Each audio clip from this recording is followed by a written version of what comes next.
The शिक्षा channel में आपका स्वागत है। लेकर चल रहे हैं विश्व ज्योग्राफी, वर्ल्ड ज्योग्राफी, विश्व भूगोल। और पार्ट 1 देख चुके हैं हम लोग। आप उसमें 30 क्वेश्चन पूरे देखे हैं और पार्ट 2 लेकर आए हैं। तो चलिए देखते हैं क्वेश्चन नंबर 31। 31 निम्नलिखित में से पृथ्वी से कौन से खगोलीय पिंड की दूरी सबसे अधिक है? तो इसका आंसर होगा डी। यही देखिए पूछा है खगोलीय पिंड की दूरी, तब प्लूटो आ रहा है। यही पूछेगा खगोलीय पिंड की जगह ग्रह की दूरी, तो आंसर हो जाएगा सी। मगर यहाँ पर खगोलीय पिंड पूछा है, इसका आंसर होगा डी, क्योंकि प्लूटो को ग्रह से हटा दिया गया है। चलिए आगे देखते हैं क्वेश्चन नंबर 32। देखते हैं क्वेश्चन नंबर 32। बृहस्पति का द्रव्यमान लगभग डैश है, कितना है? बी होगा इसके आंसर। बृहस्पति जो है सौरमंडल का सबसे बड़ा और सूर्य से दूरी के क्रम में देखा जाए तो 5वां ग्रह है। इसका द्रव्यमान सूर्य के द्रव्यमान का 1000वां भाग है। आंसर बी सही है। चलिए देखते हैं आगे 33। निम्नलिखित में से किस ग्रह का घूर्णन कक्ष अत्यधिक झुका हुआ है? इसका आंसर होगा बी, अरुण। इसीलिए इसे लेटा हुआ ग्रह भी कहते हैं। आगे देखते हैं 34। Question number 34। सौरमंडल का सबसे चमकीला ग्रह कौन सा है? तो इसका आंसर होगा शुक्र। और यह सूर्य से दूरी के क्रम में दूसरा ग्रह है और इसे पृथ्वी की बहन के रूप नामों से भी जाना जाता है। कार्बन डाइऑक्साइड इसका अवमंडल होने के कारण ये काफ़ी गर्म भी पाया जाता है। शुक्र ग्रह को ही शाम का तारा और भोर का तारा भी कहा जाता है। चलिए आगे देखते हैं क्वेश्चन नंबर 35। 35 सौरमंडल में सबसे गर्म ग्रह कौन सा है? तो इसका आंसर होगा सी, शुक्र। और ये क्वेश्चन जो है ना गवर्नमेंट जॉब में देखा जाए तो 10 बार से ज़्यादा रिपीट कर चुका है। चलिए आगे देखते हैं। Question number 36। किस ग्रह को बौना ग्रह माना जाता है? इसका आंसर होगा सी, प्लूटो को।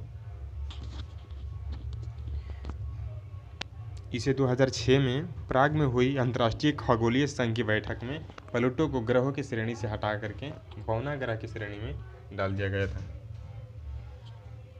चलिए आगे देखते हैं क्वेश्चन नंबर 37। हमारे सौरमंडल में कौन सा ग्रह लगभग पृथ्वी जितना बड़ा है? तो इसका आंसर होगा सी, शुक्र।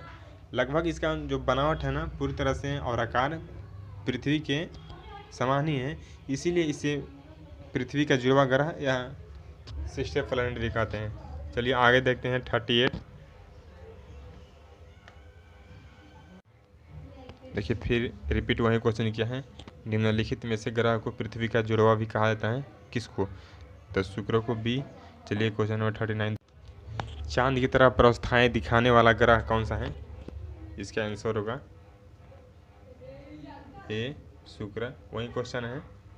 चलिए सूर्य तथा क्वेश्चन नंबर 40। सूर्य तथा चंद्र ग्रहण में पृथ्वी की छाया कितने भागों में विभाजित हो जाती है? इसका आंसर होगा बी, 2 भागों में। एक को अम्बरा बोलते हैं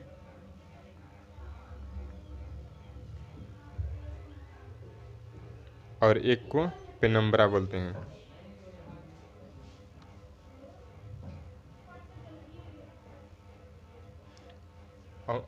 अम्बरा और पेनम्बरा 2 भागों में बट जाती हैं। चलिए आगे 41 देखते हैं। चलिए देखते हैं पृथ्वी के सबसे नज़दीक कौन सा तारा है?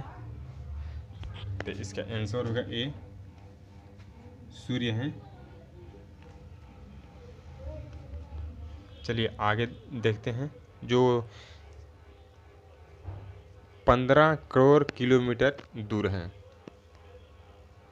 15 करोड़ किलोमीटर दूरी पर है।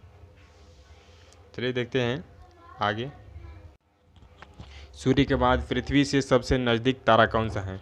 अभी आगे क्वेश्चन डाल दिया ना। सूर्य सबसे नज़दीक है और सूर्य के बाद प्रेक्सिमा सेंचुरी है जिसकी दूरी 4.25 प्रकाश वर्ष दूर है।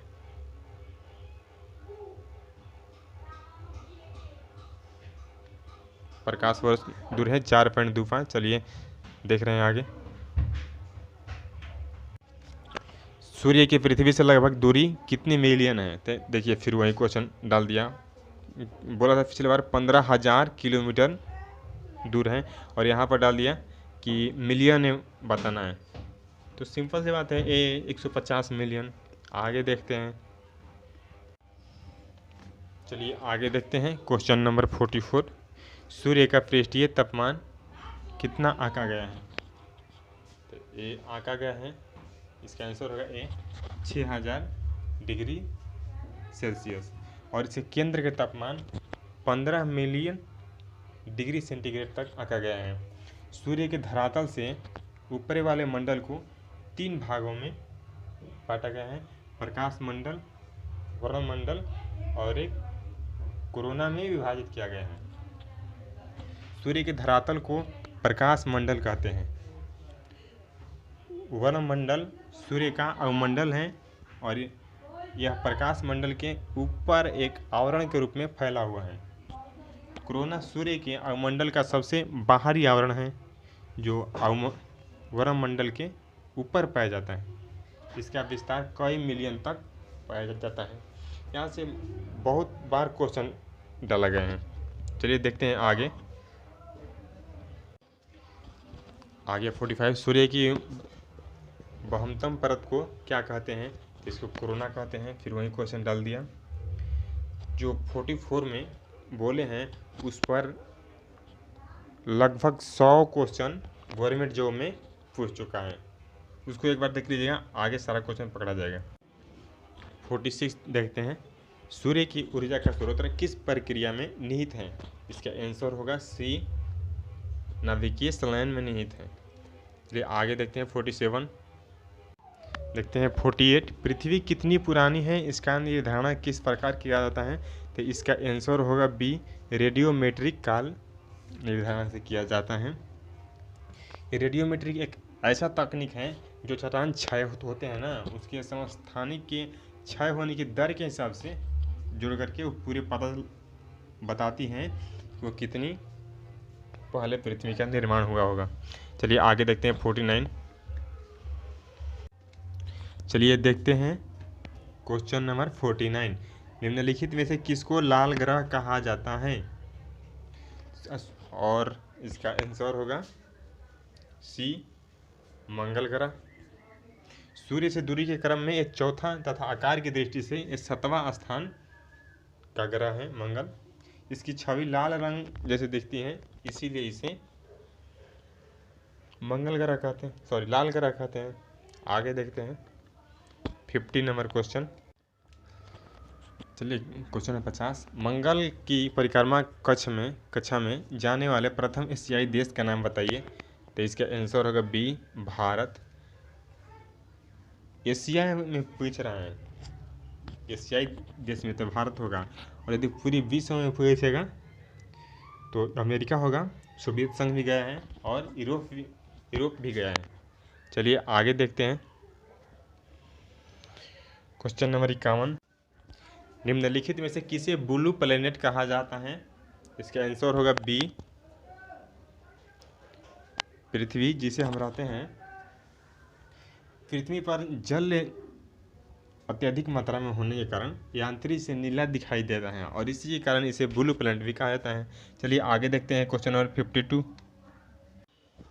Question number 52। सूर्य से पृथ्वी तक पहुंचने में प्रकाश को कितना समय लगता है?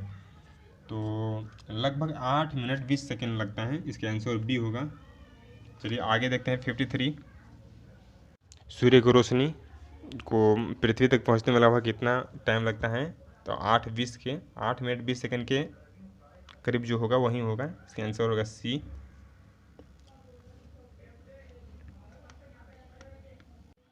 तुल्यकालिक उपग्रह पृथ्वी के गिर्द घूमता है। इसका आंसर होगा बी,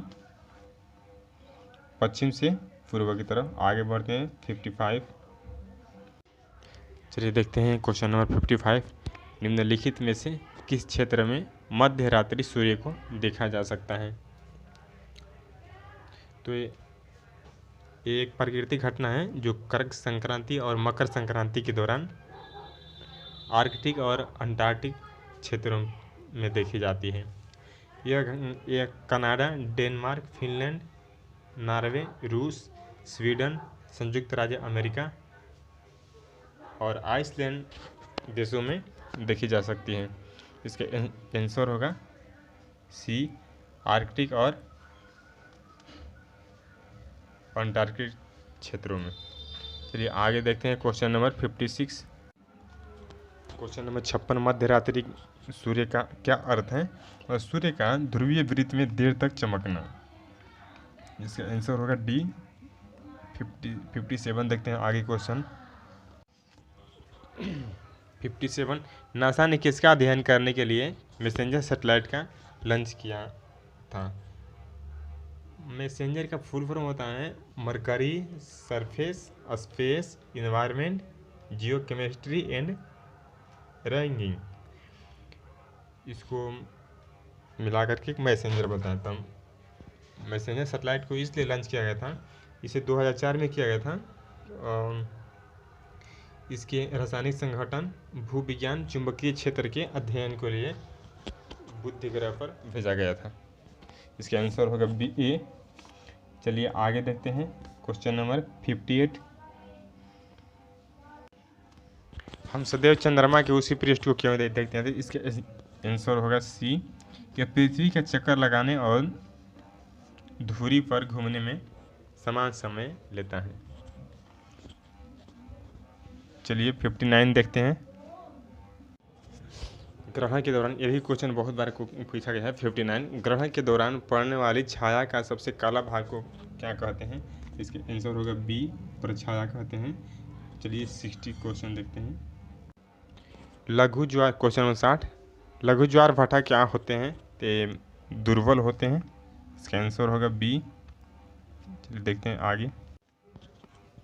चलिए दोस्त, आज के लिए इतना ही रखते हैं और मुझे उम्मीद है कि ये वीडियो आपको अच्छा लगा होगा। अच्छा लगा होगा तो लाइक शेयर एंड सब्सक्राइब जरूर करें। और ऐसे ही अगले लेक्चर में मिलते हैं। तब के लिए बाय बाय।